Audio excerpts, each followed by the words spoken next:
السلام عليكم ورحمة الله وبركاته. إن الحمد لله نحمده ونستعينه ونستهديه ونستغفره ونعوذ بالله من شرور أنفسنا وسيئات أعمالنا. من يهده الله فلا مضل له ومن يضلل فلا هادي له. أشهد أن لا إله إلا الله وحده لا شريك له، وأشهد أن محمدا عبده ورسوله صلى الله عليه وعلى آله وصحبه أجمعين. وبعد، سبحانك لا علم لنا إلا ما علمتنا إنك أنت العليم الحكيم. رب اشرح لي صدري ويسر لي أمري واحلل عقدة من لساني يفقهوا قولي.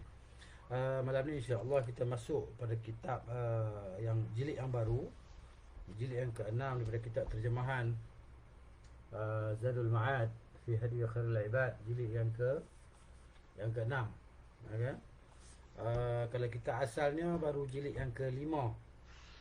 Okey, maknanya kita ada lagi jilid ni dan last lah jilid yang ke-7 terjemahan tu yang terakhir lah. InsyaAllah biasanya kita akan habiskan satu jilid tu setahun biasanya, ataupun setahun lebih lah macam tu. Jadi malam ni insyaAllah jilid yang ke-6 ni dia membahaskan berkenaan dengan fasal. Bismillahirrahmanirrahim. Dia kata fasal, tuntunan beliau sallallahu alaihi wasallam dalam memutuskan perkara, yakni peradilan, pernikahan dan jual beli. Okey. Jadi sebagaimana kita sebut, kita tahu Islam ni adalah agama yang universal, yang meliputi segala aspek kehidupan manusia. Segala hajat dan keperluan manusia ada dalam Islam. Solusi dan penyelesaiannya daripada segala masalah ada dalam Islam. Jadi maknanya amat beruntunglah bagi mereka yang mengkaji, mempelajari Islam dan menganut agama Islam dan istiqamah di atas Islam. Kerana itu nikmat yang terbesarlah yang dikurniakan oleh Allah Subhanahu wa taala. Jadi pada muka surat 3 ni kata Imam Ibn Qayyim rahimahullahu taala, sebagai terjemahan kita baca, tujuan pembahasan ini kata dia bukan untuk memaparkan penetapan hukum yang bersifat umum, meski tidak diingkari bahawa keputusan-keputusan hukum beliau sallallahu alaihi wasallam yang bersifat khusus juga termasuk penetapan hukum yang bersifat umum. Kalau khusus berlaku di zaman Nabi SAW, maka ia umum untuk umat manusia hingga ke akhir zaman. Kalau berlaku suatu peristiwa, maka hukumnya berlaku begitu, maka begitulah yang akan dilaksanakan oleh orang Islam sehingga ke hari kiamat lah. Selagi mana ada orang Islam di atas muka bumi. Contohnya rejam bagi penzina yang muhsan, yang dah berkahwin kemudian berzina, kan, maka dihukum matilah dengan hukum rejam sampai mati, dilempar batu kerikil tu kan sampai dia mati. Hukum itu berterusan sampai ke hari kiamat. Jadi berlaku zaman Nabi, tapi dia khusus di situ kan. Tapi hukumnya umum hingga ke seluruh umat Islam hingga ke hari kehancuran lah. Okey, namun dia kata pembahasan ini bertujuan memaparkan tuntunan beliau sallallahu alaihi wasallam dalam memutuskan perkara-perkara juz'iyah. Jadi terjemahan bahasa Indonesia dia panggil apa? Perkara parsial, yakni perkara juz'iyah, yakni juzuk-juzuk, perkara yang sebahagian lah. Kan sejuzuk, maknanya yang bukan perkara yang menyeluruh, tapi perkara yang juz'iyah, yang sebahagian. Gitu. Jadi dia kata pembahasan ini bertujuan memaparkan tuntunan, yakni ajaran beliau sallallahu alaihi wasallam dalam memutuskan perkara-perkara juz'iyah, perkara-perkara yang sampingan yang berlaku dalam agama tadi, yang mana dengan hal itu beliau sallallahu alaihi wasallam telah menetapkan keputusan hukum di antara pihak-pihak yang berselisih, serta bagaimana tuntunan, yakni ajaran beliau sallallahu alaihi wasallam dalam menetapkan hukum bagi manusia. Di samping itu kami akan kemukakan, kata Ibn Qayyim di sini rahimahullah, kami akan kemukakan beberapa permasalahan sebagai contohlah daripada keputusan-keputusan beliau SAW yang bersifat menyeluruh, yakni komprehensif, menyeluruh, meratai segala umat manusia tadi, sama ada orang Islam ataupun orang tak Islam. Apabila berada di bawah kerajaan Islam, mereka juga tertakluk dengan hukum Islam. Baik, faslun, katanya boleh menggunakan hukuman tahanan penjara. Okey, fasal di sini disebut, dia kata sabata, telah sabit daripada beliau SAW dalam hadis Bahz bin Hakim radhiyallahu anhu, dari ayahnya. Bahas ambil daripada ayah dia ambil daripada datuk dia, bahawa Nabi SAW pernah menahan seorang laki-laki kerana suatu tuduhan. Ya. Jadi habasa rajulan, yani menahan, memenjarakan seorang laki-laki fi tuhmatin, kerana satu tuduhan.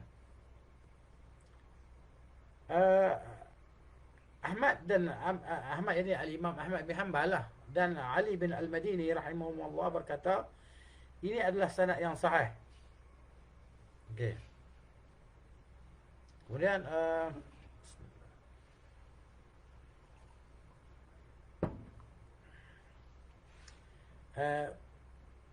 Ibnu Ziyad menyebutkan pula daripada Nabi SAW dalam kitabnya Al-Ahkam. Saya cuba cari tadi siapa Ibnu Ziyad ni, tak sempat nak jumpa tadi. Ibnu Ziyad ni siapa? Okay. Dalam kitab dia Al-Ahkam, bahawa dia kata beliau SAW pernah memenjarakan seseorang yang membebaskan bahagiannya pada seorang budak yang dimiliki bersekutu dengan orang lain. Apa maksud dia? Maksud dia, dia ada satu hamba, yang hamba itu dia berkongsi dengan orang lain.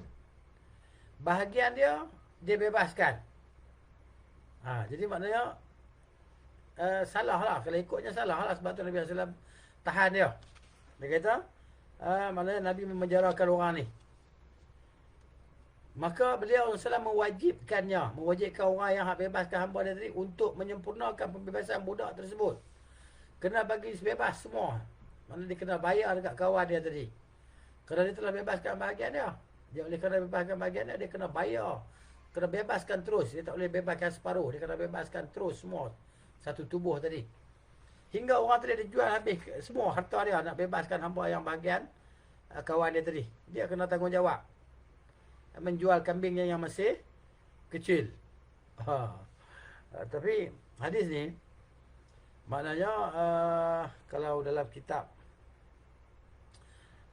saya ni, kitab terjemahan yang kita punya, dia sebut dia tak sebut status dia hadis ni. Cuma dia kata okey, kalau dalam kitab saya yang bahasa Arab ni, dia sebut ni riwayat ni lemah. Kerana apa? Kerana padanya ada perawi yang bernama Ibnu Abi Layla, kan?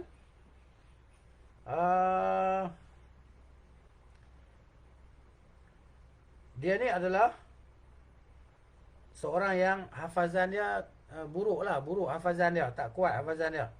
Ibnu Abi Layla, iaitu nama dia Muhammad bin Abdul Rahman. Ibnu Abi Layla ni Muhammad bin Abdul Rahman. Kemudian hadis ni satu lagi, dia punya illah dia sebab dia adalah di mursal. Okay, sanad dia dhaif. Kenapa? Kerana mursal hadis tu. Mursal.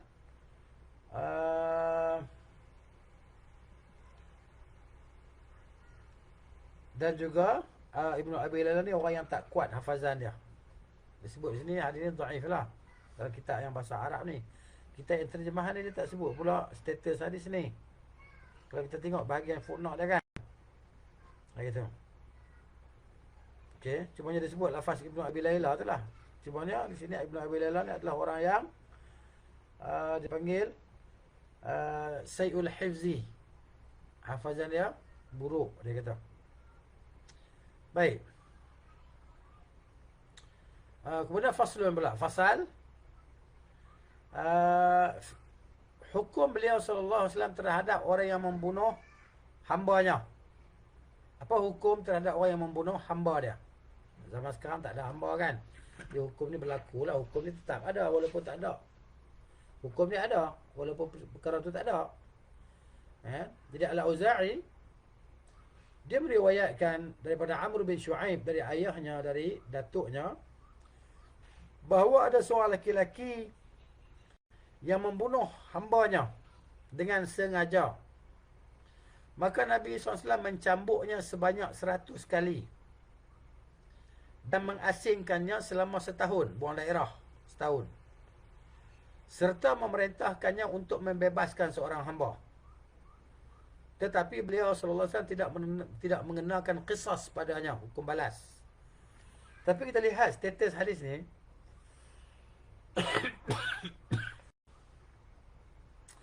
Kalau footnote kita ni dia tulis hadis ni sanad dia hasan. Okey. Tapi kalau dalam kitab bahasa Arab yang saya rujuk di sini, dia panggil dhaif jiddan, teramat lemah. Hadis teramat lemah. Kenapa teramat lemah? Ya. Jadi hadis dikeluarkan oleh Ad-Darqutni daripada jalan Muhammad bin Abdul Aziz Ar-Ramli, daripada Ismail bin Ayyash daripada Al-Auza'i dengan sanadnya dengan hadis inilah. Dan Ismail ni bin Ayyash ni, dia ni orang dhaif. Tetapi riwayat dia daripada ahli Syam ataupun penduduk Syam sahih. Jadi Al-Auza'i ni adalah orang Syam. Tetapi Muhammad bin Abdul Aziz ni orang yang ulama jarah wa ta'dil cakap tentang dia ni. Abu Zur'ah kata dia ni tak kuat, Muhammad bin Abdul Aziz. Okey. Jadi Darqutni dia ambil riwayat ni daripada Muhammad bin Abdul Aziz, jalan dia. Ya, Muhammad bin Abdul Aziz ambil daripada Ismail bin Ayyash daripada Al-Auza'i. Jadi Auza'i ni siqah lah. Cuma Ismail bin Ayyash ni kalau riwayat dia, ulama jarah wa ta'dil kata dia kalau riwayat dia daripada orang Syam sahih. Selain benda tu dhaif. Okay? Jadi tentang yang mereka petikai sekarang ni, Muhammad bin Abdul Aziz lah di situ. Okay? Abu Zur'ah kata dia ni tak kuat. Kata Abu Hatim dia ni banyak riwayat hadis-hadis yang pelik-pelik. Kan? Yang tidak bagus lah. Jadi maknanya dia lebih kepada dhaif lah. Okay? Jadi kalau dalam ni dia panjang sikit lah. Dia cerita tentang perbahasan tentang sanad ni, perawi ni. Jadi kesimpulan dalam kitab bahasa Arab dia kata dhaifun jiddan, teramat lemah. Tapi kalau dalam kitab yang terjemahan kita dia kata ni Syekh Tahqiq Syar Naud. Dalam kitab terjemahan kita ni rahimahullah, kan, dia kata daripada hadis Muhammad bin Abdul Aziz Ar-Ramli dari Ismail bin Ayyash dari Auza'i, sanadnya hasan dia kata. Tadi dia kata dhaif jiddan. Maknanya ini ijtihad para ulama dalam mengkaji dan mendapat status hadis tadi lah. Masing-masing dapatan kajian dia akan menunjukkan keyakinan dia lah. Gitu.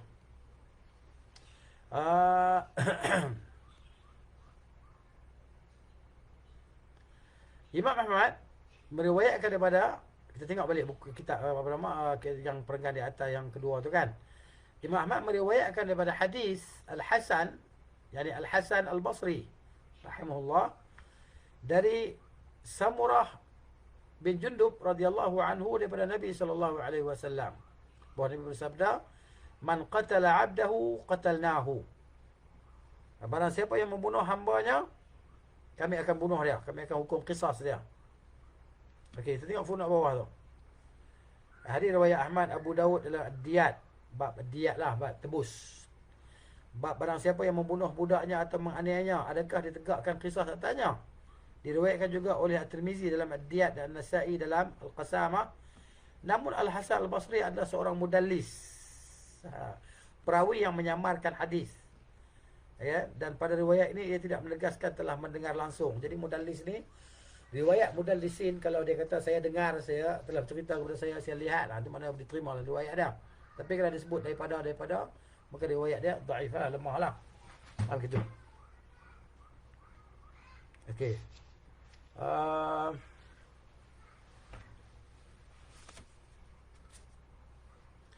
Jadi di sini hadis dhaif lah. Padanya ada kelemahan. Okey.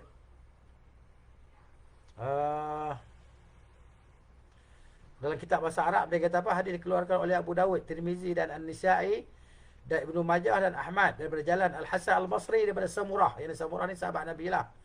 Samurah bin Jundub radhiyallahu anhu Al-Hasan ni mudallis. Dia ni orang mudallis. Mudallis ni dia menyamarkan hadis. Mana dia buat hadis tu, mana dhaif. Tapi dia macam, dia sebut sanad tu seolah-olah hadis tu sahih. Jadi orang yang tak pakar, yang tak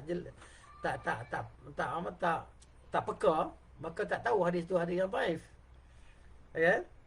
Jadi mana dia ni kalau riwayat kata daripada si fulan, maka riwayat dia dhaif lah. Tapi kalau dia kata saya dengar, telah bercerita kepada saya, riwayat dia tu diterima lah. Sebab Al-Hasan Basri ni dia ulama tabi'in kan. Dan dia orang yang warak, orang yang alim. Begitu. Tapi kalau dia buat tadlis, ada situ ulama jarah wa ta'dil, ulama jarah wa ta'dil yang berhati-hatilah. Ya kan, ulama yang membahaskan tentang maknanya batang tubuh ataupun fizikal ataupun jiwa dalaman perawi itulah. Okey, jadi Al-Hasan Basri ni dia seorang yang mudallis, dia sebut lafaz an daripada.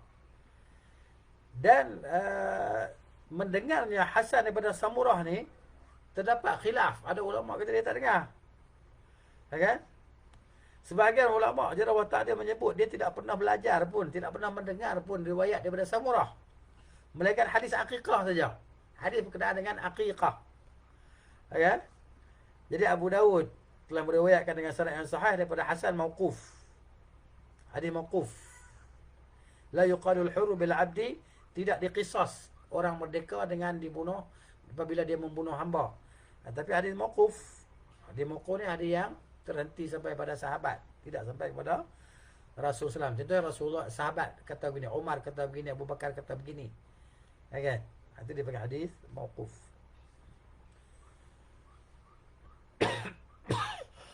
Daripada Qatadah bahawa Hasan ni dia lupa hadis. Kan? Dulu dia kata la yuqtalu hurun bil abd, dan dia kata tidak dibunuh orang merdeka apabila dia membunuh hamba. Tapi dia lupa ni. Maka bila lupa dia kata macam itulah. Baik. Hadis ni dhaif lah. Okey. Dalam footnote kita pun dia sebut kan. Nombor 4. Dia sebut nombor 4 bawah tu. Ya. Hadis riwayat Ahmad Abu Daud dalam diat kan. Okey, dia kata di bawah tu Hasan Basri seorang mudallis, perawi yang menyamarkan hadis pada riwayat ini dia tidak menegaskan telah mendengar langsung, maka riwayat ini dhaif lah. Riwayat ni lemah. Okey.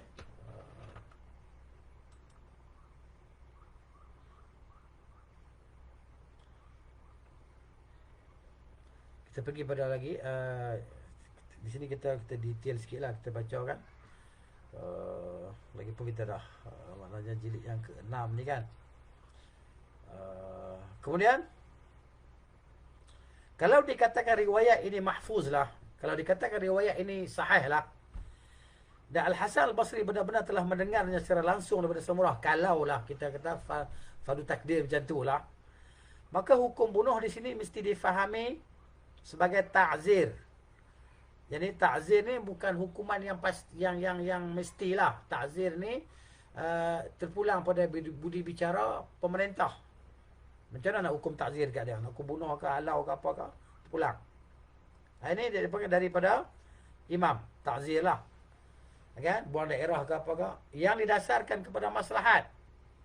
Yang dipandang perlu oleh imam itu, yakni pemimpin atau pemerintah itulah. Kalau fardu takdir kata hadis ni sahih lah. Tapi hadis ni dhaif. Ya. Baik.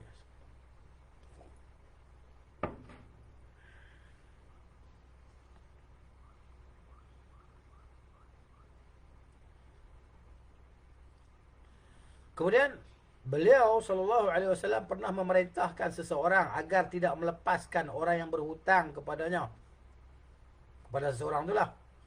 Ya, kisah ini disebutkan oleh Abu Dawud daripada An-Nadhr bin Shumail, daripada Al-Hirmas bin Habib, daripada ayahnya, daripada datuknya radhiyallahu anhu. Dia berkata, aku pernah mendatangi Nabi SAW bersama orang yang berutang kepadaku. Maka beliau bersabda kepada aku, Nabi bersabda kepada aku, jangan lepaskan dia. Kemudian beliau bersabda kepada aku, wahai saudara Bani Saham, apa yang ingin kamu perbuat terhadap tawanan kamu ini? Okey.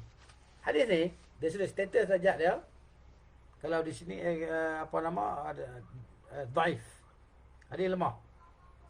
Tengok footnote dia. Hadis riwayat Abu Daud dalam Al-Aqadiyah, bab hukuman penjara dalam kes hutang, dan Ibnu Majah dalam As-Sadaqat, bab hukuman tahanan dalam kes hutang. Namun Al-Hirmas adalah perawi majhul, tidak diketahui statusnya.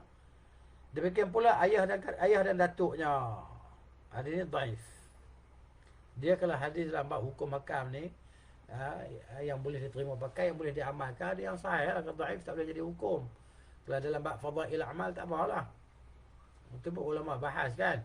Tapi kalau dalam bab hukum hakam, bab akidah, itu memang kena dhaif, tak terpakai. Bila orang kata dhaif tak jadi hukum, tak boleh lah. Okey. Cumanya dia subjektif kan. Subjektif maksud dia di sisi pengkaji ni hadis yang dhaif. Di sisi pengkaji yang lain hadis sahih. Baik, kalau ada seorang kata sahih, ada seorang kata dhaif, kena tengok dua-dua tadi. Dan sebab apa? Sebab jarah muqaddam ala ta'dil. Orang yang menjarah itu dia maknanya dianggap bahawa dia lebih tahu daripada orang yang mentakdilkannya, orang yang mengatakan adil. Sebab dia tahu detail lagi. Dia kata, contohnya, ada seorang perawi, dia ni didhaifkan oleh orang lain dengan sebab perbuatan dia yang tak dilihat oleh orang lain, tapi kawan yang dilihat dia tengok. Maka kawan tu kata, aku tak terima hadis dia. Pasal apa? Aku tengok dia kencing berdiri. Bila orang kencing berdiri ni, maksudnya air kencing dia tak terpelihara lah daripada kena pakaian dia. Dia tak menjaga kencing dia supaya tak kena badan dia, pakaian dia najis kan. Jadi orang yang tak nampak tu, dia akan siqahkan orang tu. Orang yang nampak perbuatan tu, dia dhaifkan orang tadi. Jadi orang yang mendhaifkan itu lebih diutamakan daripada orang yang mentakdilkan. Kerana yang mendhaifkan, yang melemahkan itu, menjarah itu, dia tahu lebih detail tentang keadaan perawi itu. Yang kata siqah, takat tu je dia tahu, dia tak tahu lebih lagi. Hadis itu maksud dia al-jarah muqaddam ala ta'dil. Di sisi ulama jarah wa ta'dil lah. Okey. Jadi hadis ni statusnya dhaif lah. Syekh Raud di sini rahimahullah taala, dia pun kata di mana perawi dia yang bernama Hirmas ni majhul. Kalau dalam kitab yang saya ni memanglah mana aja dhaif jugalah. Hadis ni dhaif. Dia disebut juga apa nama Hirmas ni, dan ayah dia dan datuk dia semua majahil, orang yang tak dikenali status dia apa. Baik. Ada perawi yang tak diketahui status dia, ada. Termasuk dalam rangkaian sanad kan. Jadi macam tu. Tapi diketahui lah Allah Ta'ala jaga agama ni macam tu. Ada ulama-ulama kibar, ulama-ulama besar yang dahsyat tadi Allah beri kepada mereka. Penjagaan mereka terhadap hadis ni bukan main-main. Dahsyat. Kalau semakin lama dalam kita belajar kan, lagi terkejut kita tengok kan macam mana Allah Ta'ala jaga agama ni dengan hadis-hadis Nabi ni terjaga sampai macam tu. Dahsyat kan. Baik. Abu Ubaid meriwayatkan bahawa beliau sallallahu alaihi wasallam pernah memerintahkan untuk membunuh orang yang membunuh dan menahan sampai mati orang yang menahan orang lain hingga mati. Maksudnya apa? Dia tahan orang tu dalam penjara, tak bagi makan, tak bagi minum sampai mati. Kena buat dekat dia macam tu juga. Okey. Kita tengok footnote dia yang ke-6. Okey. Kitab jilid ni saya pergi detail lah. Saya tak baca laju-laju. Okey. Hadis riwayat Abdul Razak dalam musannaf dia. Lalu daripada jalur yang diriwayatkan pula oleh Ad-Darqutni melalui Ma'mar dan Ibnu Jurayj daripada Ismail bin Umayyah, dan dia menisbahkan hadis ni kepada Nabi sallallahu alaihi wasallam, bahawa beliau bersabda sallallahu, orang yang menahan, mengurung orang lain untuk membunuhnya hingga orang itu mati, maka dia ditahan, ditangkap, dia ditahan sebagaimana yang dia lakukan. Dan orang yang membunuh harus dibunuh, yang mesti dibunuh lah. Seluruh perawinya siqah terpercaya. Hanya saja hadis ni mursal. Bila mursal, dhaif lah. Ya? Ini. Okey.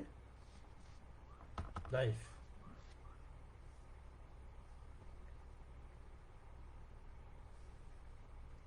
Ad-Darqutni juga meriwayatkan daripada hadis Ismail bin Umayyah dari Nafi' dari Umar, dari Abdullah bin Umar radhiyallahu anhuma. Daripada Nabi SAW bahawa beliau bersabda, jika seseorang menangkap orang lain lalu orang yang ditangkap itu dibunuh oleh orang lain, maka orang yang membunuhnya harus dibunuh, dia menangkapnya harus ditahan. Semua perawinya siqah, hanya saja Baihaqi merajihkan, menguatkan pendapat bahawa hadis ini mursal. Dia berkata jalur riwayat ini yang disebabkan langsung kepada Nabi SAW tidak sahih. Baik. Kalau gitu nak buat macam mana? Jadi nak buat macam mana? Maknanya kembali kepada Quran lah, apa yang Allah Ta'ala sebut kan. Kan? Wal jurhu qisas. Maksudnya kan ada ayat ayat qisas tu kan. Hukum bunuh balas kepada orang yang bunuh. Jadi maknanya orang yang buat macam mana kepada orang, macam itulah dibalas kepada dia. Kan? Berdasar kepada nas Quran, juga berdasar kepada hadis yang lain. Hadis bukan satu ni je cerita bab ni. Ada banyak lagi hadis yang lain. Cerita pasal puak-puak uraniyin tu macam mana dia buat kan. Kita akan baca lah hadis tu. Jadi maknanya kena himpunkan semua hadis. Ada lagu tu tak boleh buat apa lah kat orang yang ni. Tak. Kan? Hadis ni, kalau hadis ni dhaif, ada hadis lain lagi. Kan? Yang datang menyokong yang berada di tempat ini, yang ia adalah hadis yang sahih. Begitu. Jadi orang yang buat jadi memang hukum dia macam tu lah. Kan? Maknanya dia panggil qisas, hukum balas. Macam mana dia buat ke orang, macam itulah dia kena. Kalau dia korek mata orang, mata dia kena korek balik lah. Gitu maksudnya. Baik. Kemudian masuk pula fasal bahagian yang lain lah. Fi hukmihi fil muharibin. Hukum beliau sallallahu alaihi wasallam terhadap orang-orang yang menyerang kaum muslimin, ni kafir harbi lah. Muharibin ni mereka yang menyerang kaum muslimin, orang kafir yang serang kaum muslimin. Jadi kalau kena tangkap mereka ni, diperangi apa nak dihukumkan kepada mereka ni. Ya, hukuman dia. Baik. Beliau SAW memutuskan untuk memotong tangan-tangan dan kaki-kaki mereka. Potong tangan dan kaki. Dan mencungkil mata-mata mereka. Sebagaimana mereka ini mencungkil mata para pengembala. Kan? Serta meninggalkan mereka sampai mati dalam keadaan lapar dan dahaga. Seperti yang mereka perbuat kepada para pengembala tersebut. Hadis ni, hadis Puak Uraniyin, kabilah Uraniyin, dia datang ke Madinah. Dia kata kat Nabi Sallam bahawa dia masuk Islam. Tapi cuaca Madinah tu tak sesuai untuk mereka. Jadi mereka jadi maknanya sakit. Sakit perut ke sakit kulit ke tak kisah, sakit kan. Jadi bila macam tu dia mengadu dekat Nabi SAW, maka Nabi kata pergi kepada unta-unta zakat. Unta-unta zakat, pergi sana jumpa orang yang jaga unta zakat tadi. Minum daripada susu-susu unta untuk berubat dan juga air kencing unta. Minum susu dan minum air kencing unta. Sekarang air kencing unta yang nak beli lah. Kalau pergi ladang unta kan nak beli air kencing unta, 5 rial air kencing unta. Kan? Sebab apa? Sebab Nabi kata ubat kan. Nabi suruh mereka pergi minum air kencing unta, minum susu unta. Mereka pun pergi. Puak-puak tadi yang sakit tadi, ramai-ramai tadi, bila mereka minum susu unta, air kencing unta, mereka jadi sembuh, lega. Maka perasaan tamak marilah kat mereka. Maka mereka bunuh. Mereka kerat kaki tangan pengembala unta tadi. Mereka korek mata dia. Dan mereka biar dia mati sampai macam tu. Bagi dia mati macam tu. Dan dia bawa lari semua unta sedekah hari. Unta zakat bawa lari. Maka Nabi Islam perintahkan sahabat-sahabat sebab kejar puak ni. Bila kejar dapat tangkap,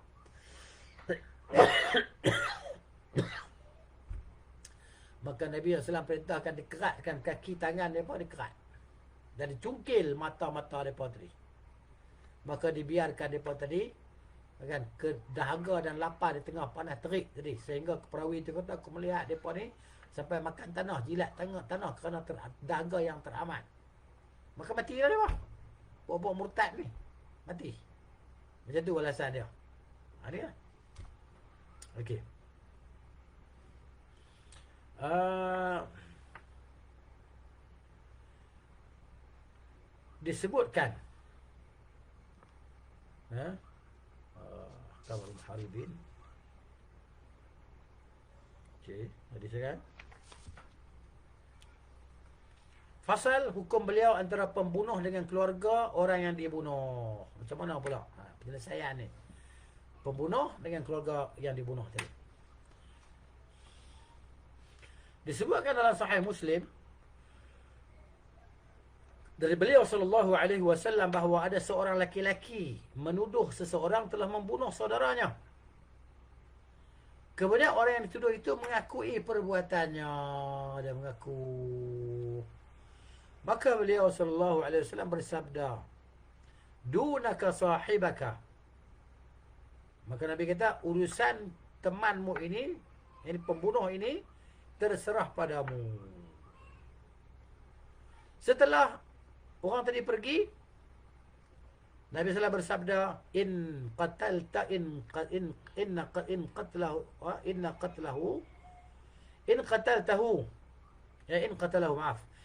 qatalahu fahuwa mithluhu." Kalau dia bunuh kawan tu, maka jadilah dia seperti kawan tu. Maksud dia apa ni? Maksud dia apa ni? Ini berhajat kepada penjelasan yang detail lah. Okey, jadi mana kita kena baca syarah hadis lah. Huraian hadis ni nak faham makna kalau dia bunuh orang tu, orang yang bunuh saudara dia tadi, maka dia akan jadi seperti pembunuh itu. Apa maksud dari sini? Baik. Lihat. Maka orang itu kembali lagi dan berkata, "Aku hanya akan memperlakukannya sebagaimana yang engkau perintahkan." Apa yang Rasulullah buat, saya akan buat lah, dia kata. Nabi SAW bersabda,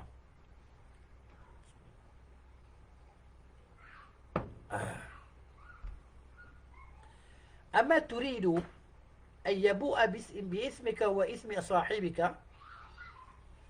Apakah kamu ingin kalau dia, yakni pembunuh itu, menanggung dosamu dan dosa saudaramu yang dia bunuh? Kamu mau tak? Dosamu dia tanggung, dosa kawan yang waris kamu yang dibunuh tu dia tanggung, kamu nak tak? Laki-laki tersebut menjawab, "Nak, ya." Maka beliau SAW membebaskan pembunuh tersebut. Hadis riwayat Muslim. Ini sahih. Okey. Jadi kita fikir balik, adakah dosa pembunuh tidak terampun? Maknanya kembalilah kepada Allah Ta'ala tadi. Innallaha yaghfiru dzunuba jami'a.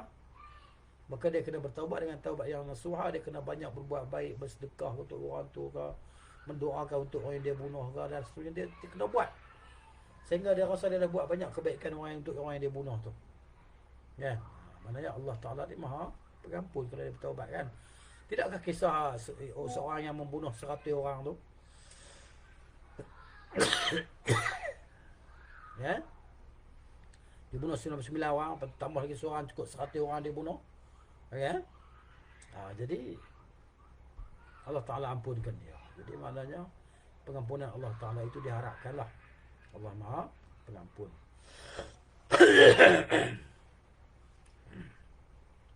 Baik, dalam sabda beliau, huraian dia lagi lah sejak kita faham. Maka dia sama dengan pembunuh itu. Apa maksudnya? Di sini huraian ni. Maksud kata Nabi SAW, kalau dia bunuh orang tu, maka dia sama dengan pembunuh itu. Apa maksud dia? Ada dua pendapat lah. Ada dua huraian dalam bab ni lah, penjelasan, dua penjelasan. Okay. Pertama, jika hukum qisas diterapkan kepada pembunuh, maka dosa pembunuhan telah gugur daripadanya. Nampak tak? Jadi orang yang kena hukum bunuh tadi, dosa bunuh tak ada lah. Sebab dah dihapuskan dia dosa bunuh orang tadi dengan hukum bunuh pada dia. Sehingga kedudukannya sama dengan orang yang meminta ditegakkan qisas. Yang keluarga korban tu. Jadi kedudukannya sama kawan tu. Tak ada beza. Sebab dia kira tak ada dosa, kawan ni pun tak ada apa. Tak ada apa. Jadi kawan ni tak tinggi pun derajat daripada dia. Beliau SAW tidak mengatakan bahawa si pembunuh sama kedudukannya dengan keluarga korban sebelum terjadinya pembunuhan. Sebelum terjadi pembunuhan. Akan tetapi beliau mengatakan, jika dia, yakni wali korban membunuhnya, maka dia sama dengan pembunuh itu. Ini menunjukkan adanya persamaan kedudukan setelah dia membunuh. Lalu dia dibunuh, dihukum. Maka tidak ada kemuskilan dalam hadis ini. Yang mana intinya adalah anjuran bagi orang yang mempunyai hak untuk qisas, untuk tidak menuntut qisas namun memaafkan pembunuh. Maka derajat dia lagi tinggi lah daripada orang yang membunuh tadi. Kalau dibunuh juga, maka derajat dia sama kawan tu. Itu maksudnya. Jadi anjuran dia supaya derajat dia tinggi, dia ampun, dia maafkan pembunuh tadi. Itu yang pertama. Cara yang kedua untuk memahami hadis tadi, jika pembunuh tersebut tidak sengaja membunuh saudara orang itu, lalu dia dibunuh kerananya, maka dia, yang di pihak keluarga yang terbunuh itu adalah orang yang sewenang-wenang seperti pembunuh itu juga. Kan? Dia juga macam tu dia anggap dia. Okey? Sudah.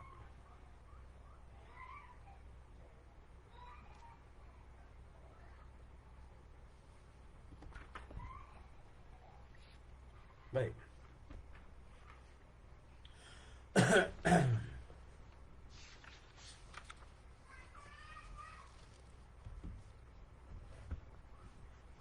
Okey. Kalau saya baca yang bahasa Arab lagi jelas lah. Yang kedua ni, saya ulang balik yang kedua ni. Annahu in kana lam yurid qatla akhihi faqatalahu bihi. Okey, faham? Kalau pembunuh tadi dia bukan niat nak bunuh, tapi tak sengaja terbunuh kawan tu,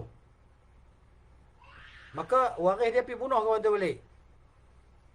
Maka orang yang mengambil qisas itu dikira dia ni muta'addi, melampaui.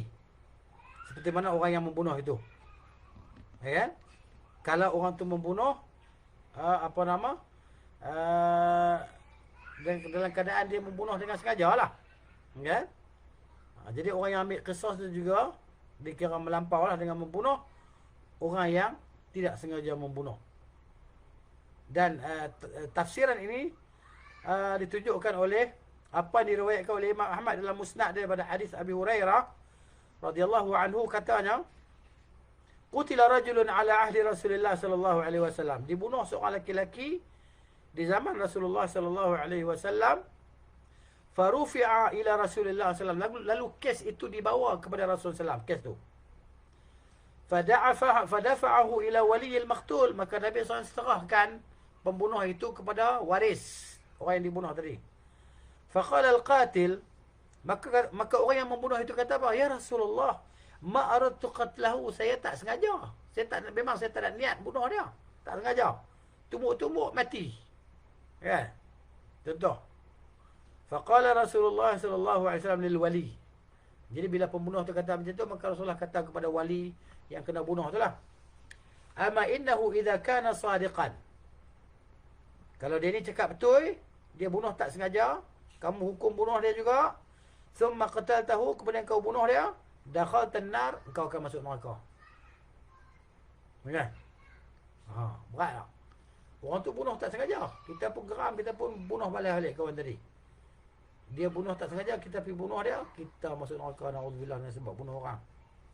Fakhalla sabilahu, bila dia kata, Nabi kata macam tu, orang ni pun bebaskanlah orang tadi. Ya? Hadis sahih lah.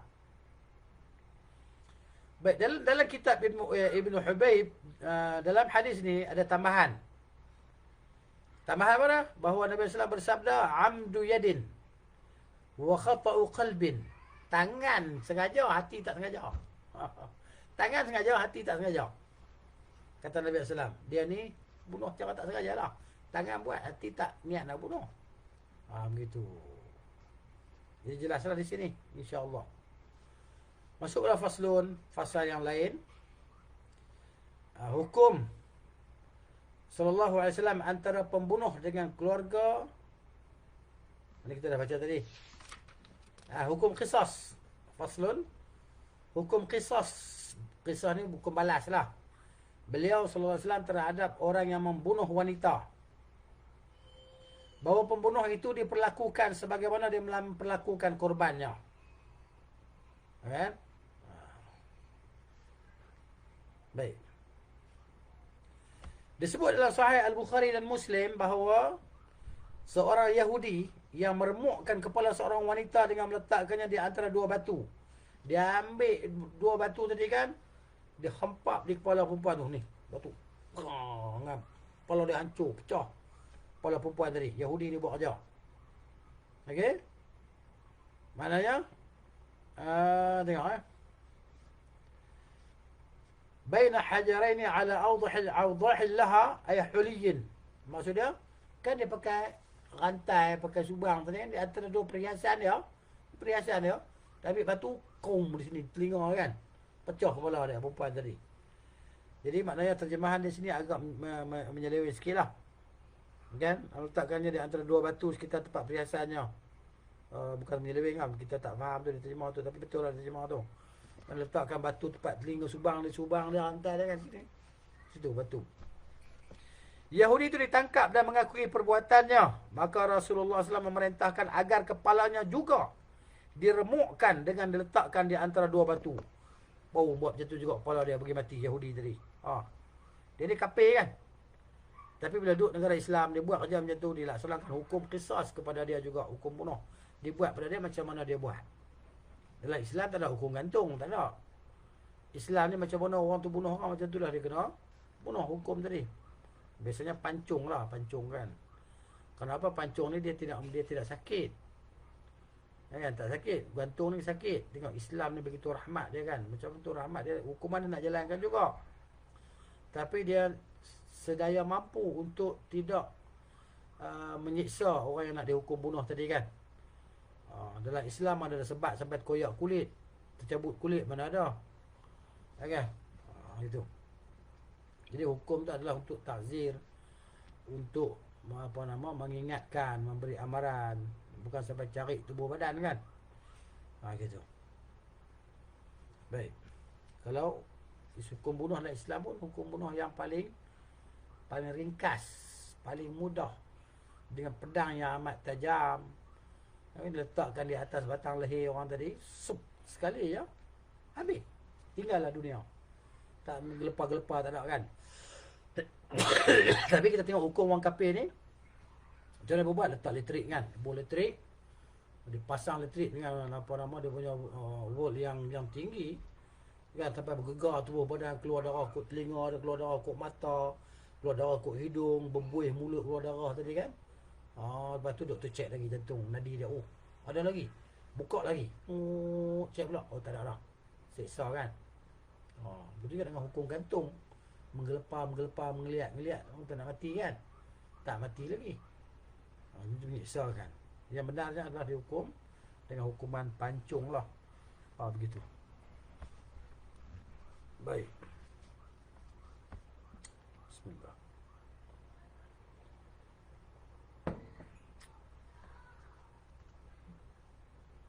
Dalam hadis ni terdapat dalil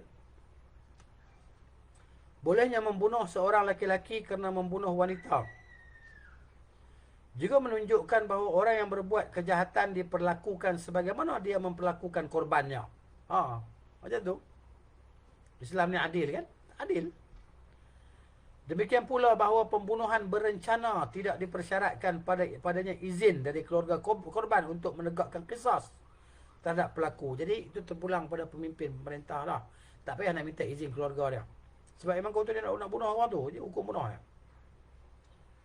Kerana Rasulullah SAW tidak mengembalikan keputusannya kepada keluarga wanita tersebut. Dan beliau tidak mengatakan, jika kalian mahu, silakan kalian membunuhnya. Dan jika kalian mahu, maka maafkanlah dia.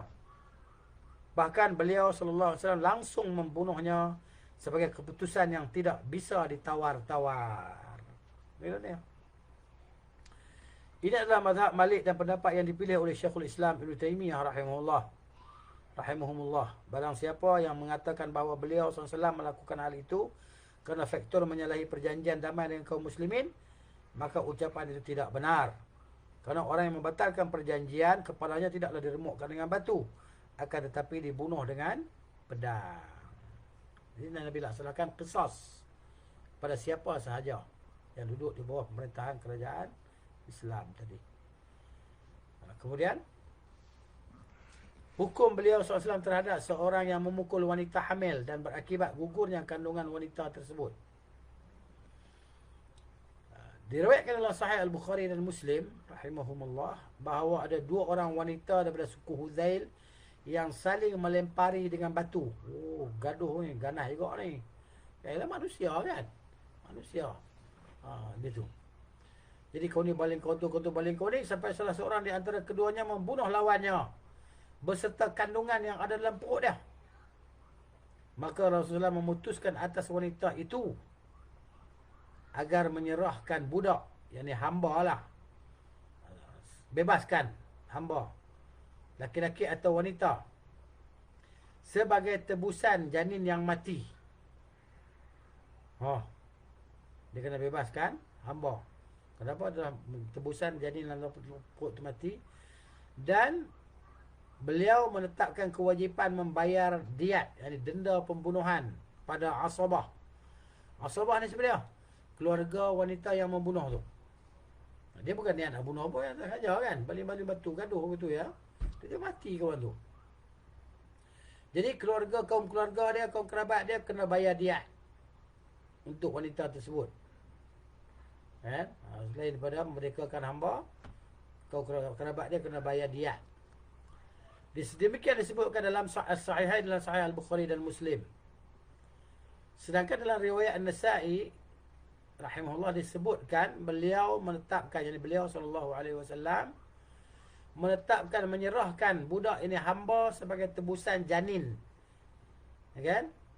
Dan wanita yang membunuh harus dibunuh kerana pembunuhan yang dilakukannya. Dalam riwayat Nasa'i sebut macam ni. Dalam riwayat Bukhari yang sebut macam lain tadi kan. Okey, dia macam mana bila kita nampak seolah-olah macam percanggahan riwayat tadi. Benda ni tak ada masalah apa, boleh settle bila ada ilmu tu ya. Yang tak ada ilmu ni tak boleh nak settle kan. Dia belajar bidang lain, belajar bidang lawyer, bidang apa, nak settle dalam bab hadis. Memang gila lah dia. Gitu. Pening lah. Demikian pula yang disebutkan dalam selain riwayat An-Nasa'i. Selain riwayat An-Nasa'i. Wanita itu dibunuh kerana telah membunuh wanita tersebut. Okey. Kata Ibn Qayyim, tetapi yang benar, beliau sallallahu alaihi wasallam tidak membunuh wanita itu berdasarkan keterangan yang telah berlalu dalam Sahih Bukhari Muslim tu kan. Okey. Tengok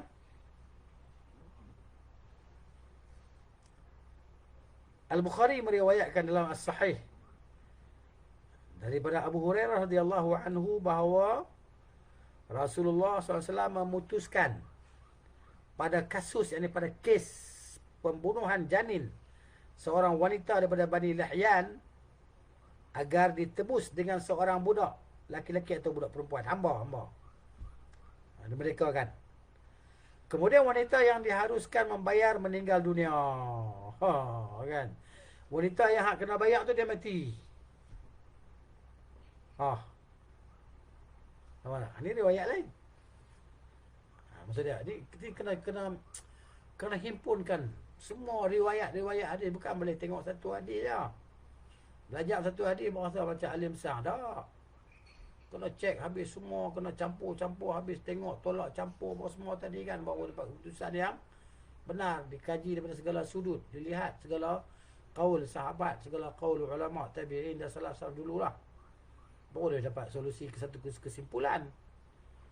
Kan? Jadi kemudian wanita yang diharuskan membayar meninggal dunia, yang kena bayar tadi kan, mati. Maka Rasulullah menetapkan bahawa warisannya diberikan kepada anak dan suaminya. Dan tanggungan diat denda pembunuhan itu dibebankan pada keluarga wanita itu. Kaum kerabat dia kena bayar. Tu dia apa siapa macam tu? Tak tahu ketentuan Tuhan macam tu nak buat macam mana. Asabah dia, keluarga dia, kerabat dia lah. Dia beradik dia kena himpun duit, pakat-pakat, kumpul duit bayar. Kan? Untuk dia tadi, untuk wanita itu. Hari ke-9 dua mati lah. Itu dia. Dalam hukum ini disebutkan bahawa pembunuhan yang mirip disengaja tidak wajib ditegakkan qisas padanya. Ini hanya mirip sengaja, bukan dia sengaja nak bunuh orang tu, baling-baling batu. Kan? Geram kan? Kelahi gaduh, bukan dia nak bunuh. Ini mirip sengaja tapi tak sengaja. Tidak ditegakkan qisas padanya. Sebab tu Nabi tak hukum qisas, sebab tak sengaja. Begitu pula keluarga wanita yang membunuh menanggung pembayaran budak kerana masuk dalam cakupan diat dendam pembunuhan itu. Lalu yang dimaksud keluarga adalah al-asabah, sedangkan suami perempuan yang membunuh tidak termasuk dalam golongan asabah. Suami dia tak termasuklah. Kau kerabat dia saja. Kerabat wanita tu. Kan? Demikian pula anak-anaknya bukan termasuk keluarga yang wajib membayar diat, yakni denda pembunuhan. Kerajaan Islam akan suruh keluarga dia lah, keluarga wanita itu. Tidak suaminya dan tidak anak-anaknya. Ini dia. Kan? Jadi Arab. Benda ni jelaslah kita baca kan. Ni baca apa ni? Baca hukum. Kan? Tapi itulah risau kan kalau kita baca bab ni, takut silap faham. Silap faham terjemah, silap faham maksud pengarang, maksud hadis. Ni bahayalah jadi hukum kan. Jadi hukum bahaya. Kena tengok betul-betul ya. Kalau kita tersilap, dia kena betul lah. Kena betulkan. Itu je. Baik. Faslun, hukum beliau Islam berdasarkan Al-Qasamah. Hukum berdasarkan sumpah. Sebab tak tahu ni siapa bunuh ni. Kena sumpah. Dalam kes pembunuhan yang pelakunya tak diketahui pasti siapa dia. Nampak macam mana ni? Ni kena pergi kepada sumpah ni. Dalam dia kata tercantum dalam As-Sahihain, yakni As-Sahih Al-Bukhari dan Muslim rahimahumullah, bahawa beliau sallallahu alaihi wasallam menetapkan hukum berdasarkan al-qasamah, yakni sumpah antara kaum Ansar dengan orang-orang Yahudi. Ni berlaku.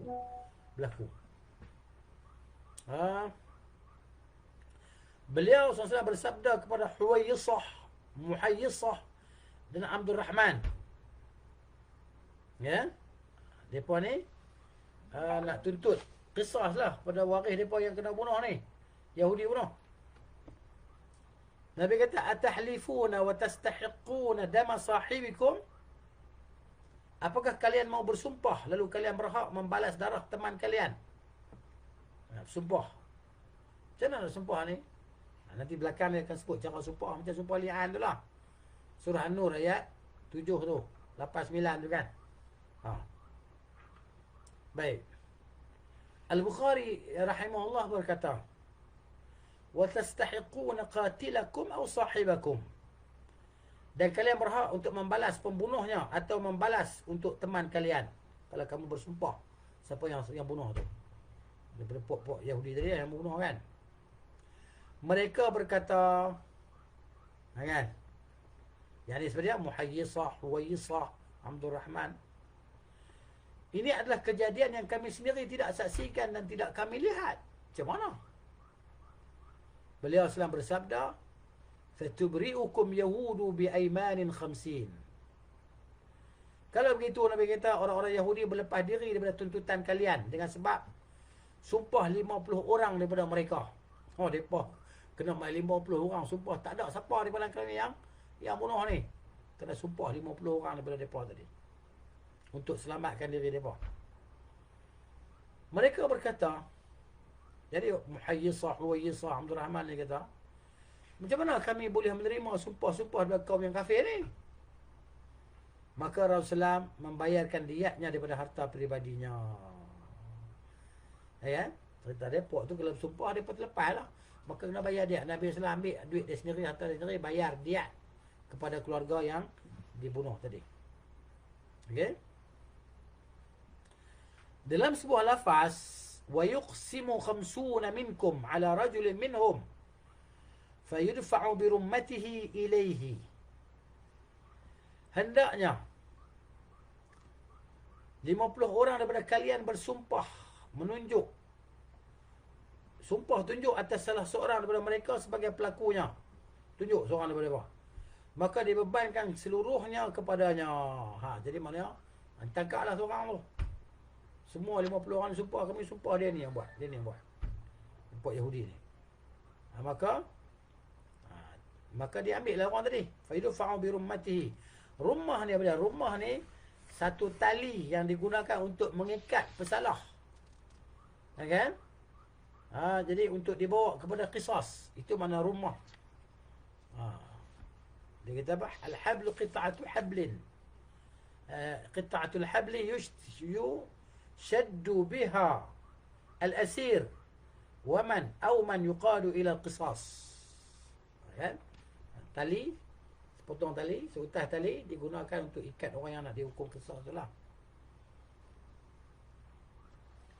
Lafaz hadis-hadis yang ada berbeza-beza dalam menentukan dari mana harta untuk membayar diat ni pada kes ini. Ambil harta mana nak bayar diat ni. Pada sebahagiannya disebutkan bahawa beliau SAW mengeluarkan diat daripada harta peribadinya. Satu riwayat kata macam tu. Dan pada sebahagiannya, riwayat lain pula kata beliau SAW mengeluarkannya daripada unta-unta sedekah. Sementara dalam Sunan Abu Dawud dikatakan beliau SAW membebankan diat kepada orang-orang Yahudi kerana korban ditemukan di antara mereka. Maksudnya yang terbunuh tu ada di kalangan mereka. Mana ada orang lain bunuh? Mereka lah bunuh. Salah seorang daripada mereka. Maka mereka yang kena bayar diat. Ini bila kita tengok footnote nombor 19 bawah tu. Hadis riwayat Abu Daud dalam diat bab meninggalkan qisas dengan sebab al-qasamah. Okay, bila ada sumpah tak ada qisas bayar diat lah. Daripada hadis Abdul Razzaq, daripada Ma'mar, daripada Az-Zuhri, daripada Abu Salamah bin Abdul Rahman dan Sulaiman bin Yasar. Dari beberapa orang laki-laki Ansar dan sanadnya sahih. Hadis ini terdapat dalam Al-Musannaf dan Sunan Al-Baihaqi. Jelas kan? Kemudian dalam Musannaf Abdul Razzaq disebutkan beliau SAW menyuruh orang-orang Yahudi bersumpah lebih dulu. Ini pula. Riwayat berbeza-beza kan. Akan tetapi mereka enggan bersumpah. Mereka tak mau. Maka beliau mengalihkan kepada orang Ansar agar bersumpah. Kalau mereka tak mau sumpah, kamu pula sumpah. Tapi mereka juga enggan bersumpah. Maka beliau membebankan pembayaran diat denda ke atas orang-orang Yahudi. Kenapa? Kerana orang yang terbunuh itu ada di kalangan mereka. Mati di tengah-tengah mereka. Namun dalam Sunan An-Nasa'i dikatakan beliau SAW membebankan diat kepada orang-orang Yahudi. Lalu beliau membantu mereka untuk membayar sebahagiannya. Okay. Itu dia Nabi kita sallallahu alaihi wa alihi wasallam. Inilah cerita dia. Kemudian perkara-perkara yang tercakup dalam hal ini. Jadi kita sampai sinilah insya-Allah. Jadi banyak orang kita baca malam ni. 1, 2, 3, 4, 5 line ni. 10 muka surat jugalah. 9 muka surat lah. Kan insya-Allah. Jadi semoga Allah Taala beri kepada kita fahamlah apa yang kita dengar, apa yang kita baca, dan kita dapat jadikan panduan dan pengajaran lah, dan ilmu yang bermanfaat insya-Allah Taala. Jadi kita berhenti di sini lah. Sekali baik daripada Allah Subhanahu Wa Taala. Salah silap untuk kesilapan saya. Wassallallahu ala nabiyyina Muhammad wa ala alihi wa sahbihi ajma'in. Subhanakallahumma wa bihamdika asyhadu an la ilaha illa anta astaghfiruka wa atubu ilaik. Assalamualaikum warahmatullahi wabarakatuh.